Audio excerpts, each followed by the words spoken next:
What should a counselor display in counseling? According to Lesley University, a counselor must be accessible to clients in order to gain their trust, but perhaps more importantly, a counselor needs to be genuine and empathetic in his or her communication, listening, and professional persona. Interesting. I have often said that society is under social reconstruction, where our feelings are becoming desensitized, our thoughts demoralized, our attitude dehumanized, and our communication, our feelings desensitized, our thoughts demoralized, attitude dehumanized, communication devitalized, which means we're really not listening to each other, and our activity becomes destabilized, meaning we're dealing with a spirit of what is called apathy.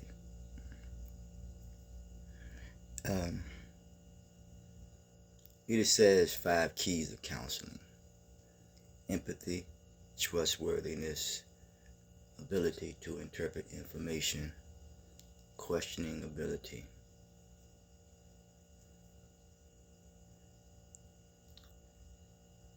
There's a term that's being used called something that is trauma or that which is traumatic.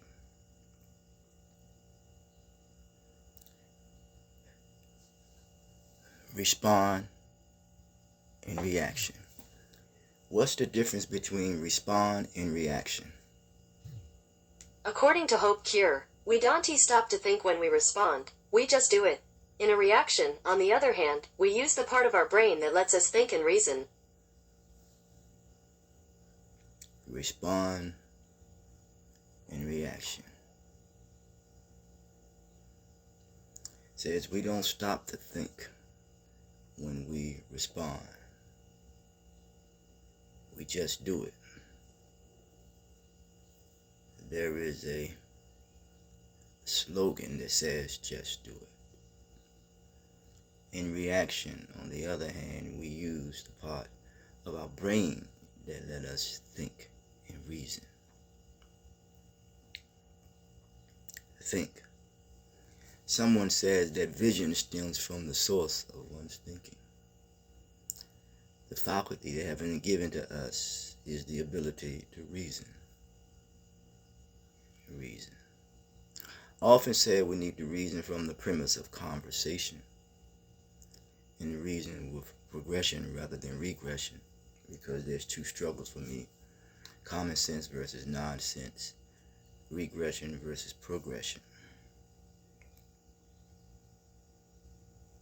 There's a saying that as a person think of, or a man think of, so should he. Well, you can think a thing and don't follow through on it.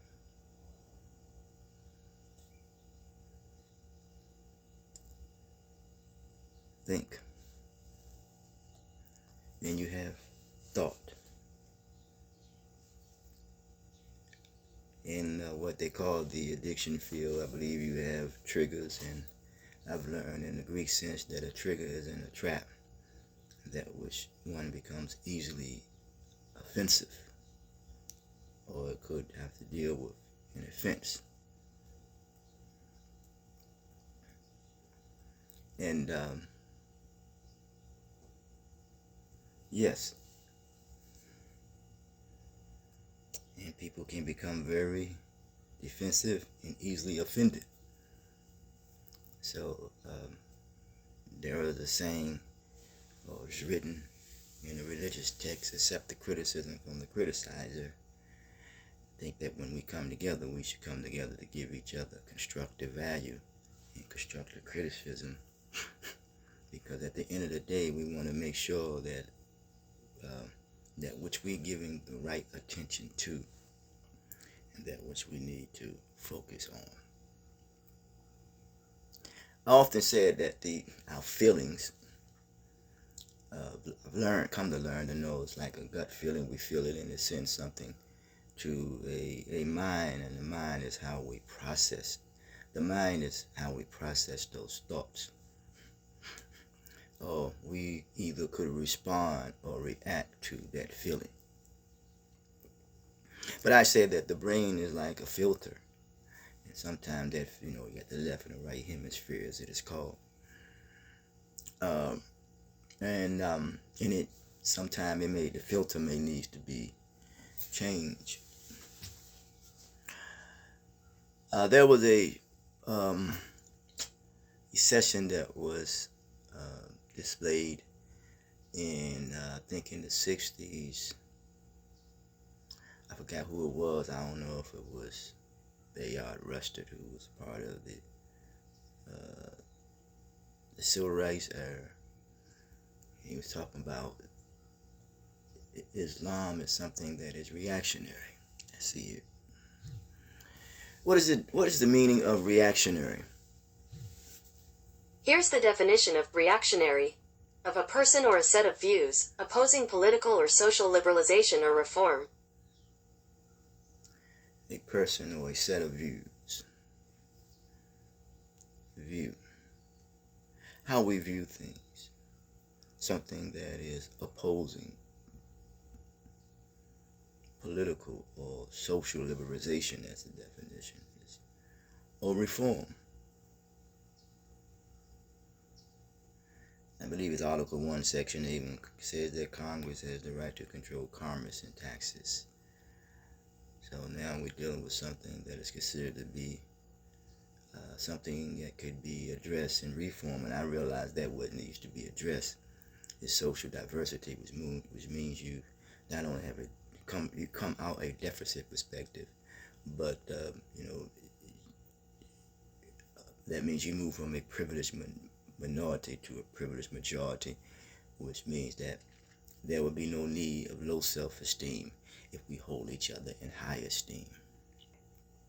Yes, and esteem is an estimation. Yes. But my point is the desensitization, because I said that my case society is dealing with SDLD, social disorder, learning disability, was we want external therapy without internal clarity, and that's had to do with aesthetics. And Shinka Diop says, I use this language, use his name, that he says, once you throw out the ecology of the environment, one's intellectual aptitude for learning becomes difficult. So, it says in maybe the evidence or science that the brain is not fully developed until it reaches the age of 25. And if there is any substance or so forth that comes into play, it could affect the brain. And substance could associate with, in Latin sense, or the original word has something to do with one's essence. And you collaborate on it if you want to. Let's see what essence means. Let's see what it says here. Let me see.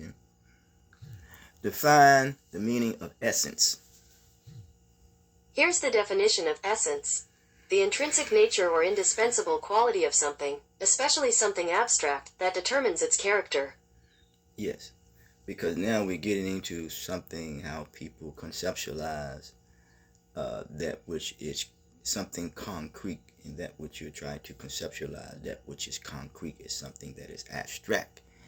And that's when we get into the theistic and atheistic discussion, because that which people call God is something that is abstract. Yes, because there are many forms, there are many attributes, there are many other things that take place when you try to confine something based upon where you are in your thinking, as it becomes so your spatial limitations, your living environment, and how you're able to interpret that, and that just becomes your reality. So the world is God. Okay. My point that I came on to share is I was participating in a interaction,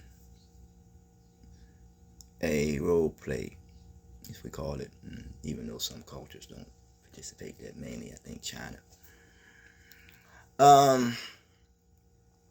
Whereas there were different views of or ways of how couples would be discipline their child. And there was a one that was playing the role of a counselor, as we all are learning in that field.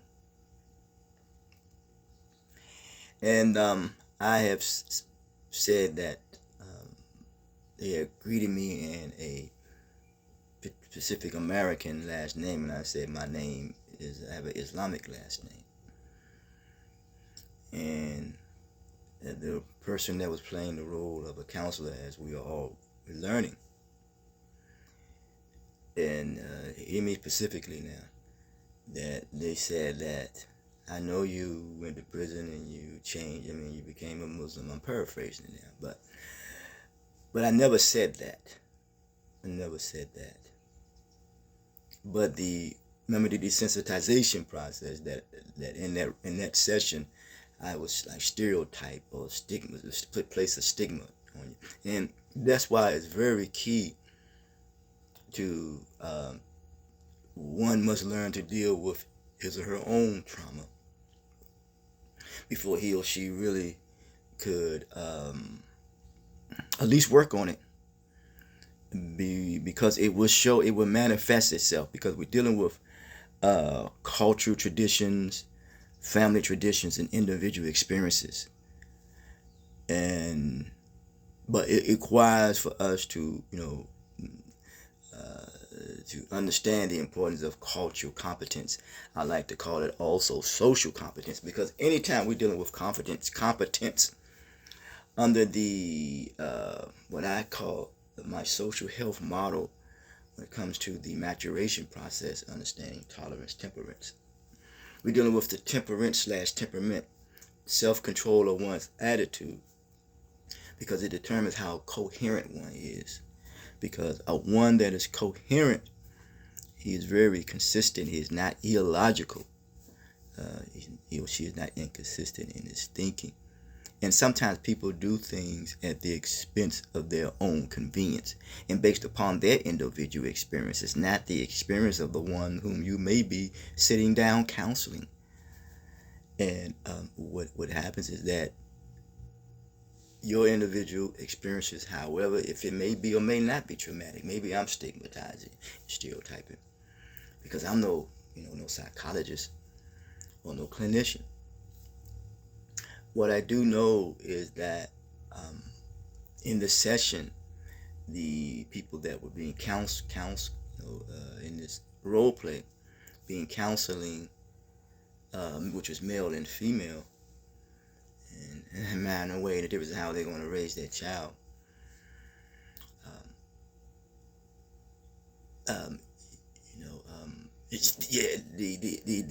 The sister, based on her individual experience, at one point she came to her husband's. I'm not saying we were married or not, but came to the male's aid, and stood up. So that's could be culture and family and individual experience. But the point I want to make is this here is that yes, the person who professed to have changed his name was stigmatized and was stereotyped, and never said that he or she went to prison. Never said it, but the counselor assumed that she took the I don't know what word to use, but she took it upon herself, based upon her individual experiences, cultural background or cultural tradition, cultural background and family tradition, and possibly, that she would stigmatize one of the individuals the couple, one of the individuals that was a part of the couple, that she would stigmatize them and stereotype them. And that was very challenging indeed. But the desensitization process that the individual that heard that did not respond verbally, and to that individual that said that was playing the role of a counselor. But it does not mean that he or she did not feel that, but that he did not feel that. But what he did do was he saw her in a manner, way in which you cannot reason with this person. So the individual who was stigmatized and stereotyped as one that went to jail and became a Muslim, he just about shut down. He just about shut down. So we just have to be very clear, cognitive, concise. I don't know what other word to use if I'm using the correct words. And understanding that this is serious business, and there is a certain demeanor, a certain composure, a certain understanding that just comes. It comes over time. It comes over time, and it's not nothing that we could just jump into, because at the end of the day, we're still learning how to coexist and live with one another as being human. Until next time.